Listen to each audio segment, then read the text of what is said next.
We begin today with Stormy Daniels.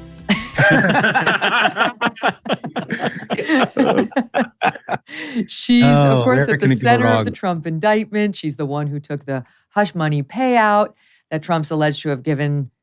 The payout itself, whatever. Alvin Bragg's saying it's all illegal. He couldn't have done the payout, and it was a campaign contribution, and he should have registered it on his books differently, and we can go down the line.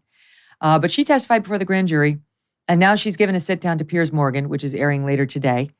And I'll let you be the judge on how she's going to come across to a jury. Here's a clip that Piers released in advance.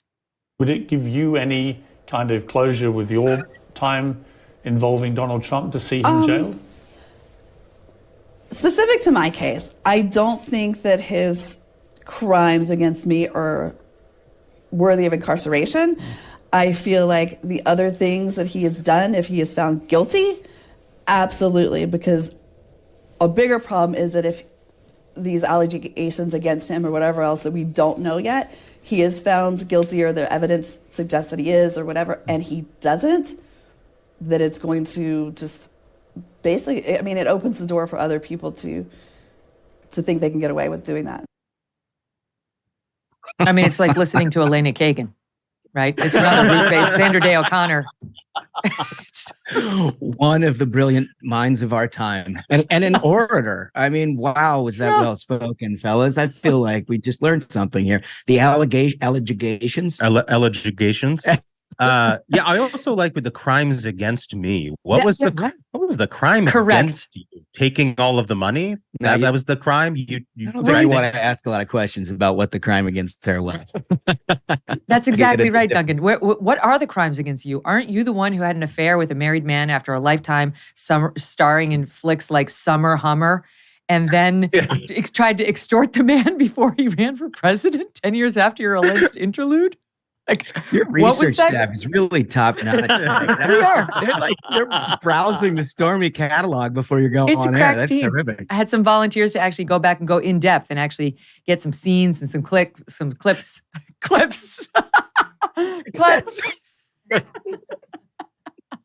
I don't think we'll cut away to any of that.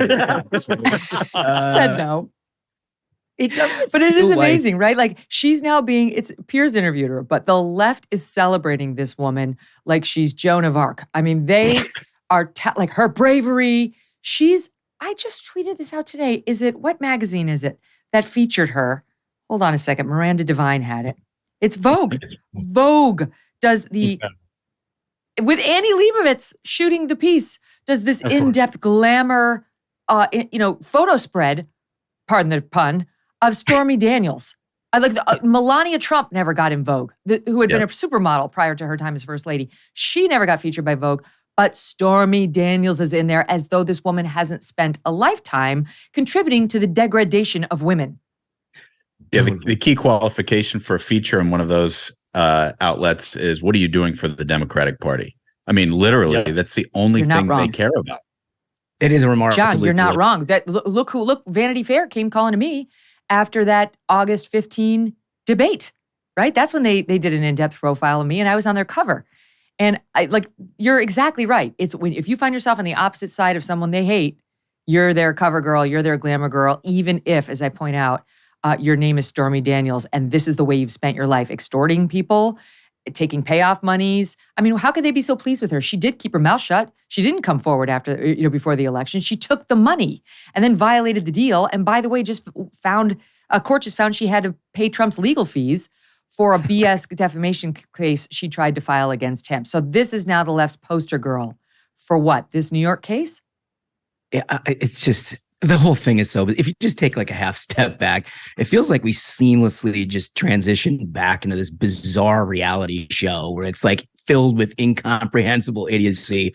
And like, if you were to tell yourself 5 years ago that we're having a serious discussion about a porn star appearing on the cover of Vogue and like determining the course of our politics, we'd have been like, what? Are you kidding me? But that's like where we're at, right? Yeah, the day-to-day is wild. It's like a TV show that's really seeing the ratings plummet, and they got to bring back a character from season one.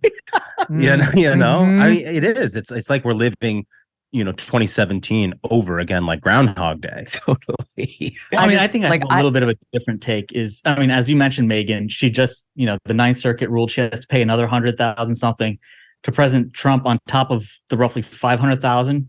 So if she was paid by President Trump $150,000 and now has to pay President Trump $600,000, I think it shows yet again what a successful businessman he was. 4 times his initial investment. That's another qualification.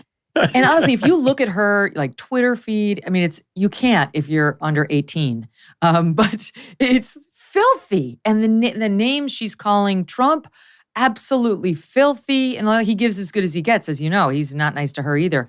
But this is their star witness, this person, and Michael Cohen, his so-called fixer, who's a convicted felon, convicted liar. I get it. These are the people Trump chose to have in his orbit.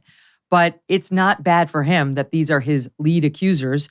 And the third character in the triumvirate is David Pecker.